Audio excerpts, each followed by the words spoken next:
Today, the judge announced new details to the courtroom. Detectives failed to submit witness interviews into evidence prior to the Leslie Chance trial today. 23 ABC's Alex Bell has more details on what jurors were told in court today.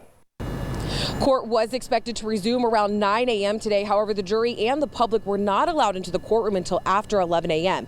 Now, the judge started off the day by informing the jury that detectives failed to enter 2 witness interviews into evidence prior to the trial.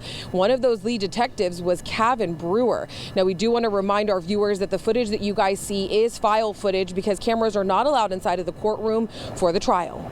The judge stated on Wednesday that Kern County Sheriff's detectives didn't inform attorneys about 2 interviews they conducted and recorded with 2 different witnesses back in 2013. The judge also telling the jury they may consider the failure of detectives to turn over the evidence prior to trial.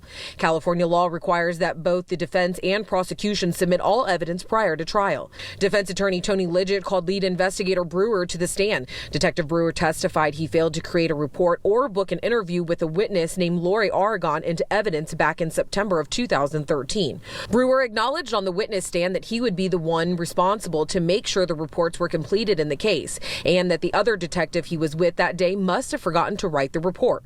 Brewer also acknowledged that yesterday he told the judge he didn't know who Aragon was and that he's been called for several cases and cannot remember everyone he's spoken to. Aragon, a former assistant superintendent of Greenfield Unified School District, testified she's known Chance for about 25 years. In the recorded interview with detectives, the jury heard Aragon repeatedly say she cannot identify the person in the surveillance videos.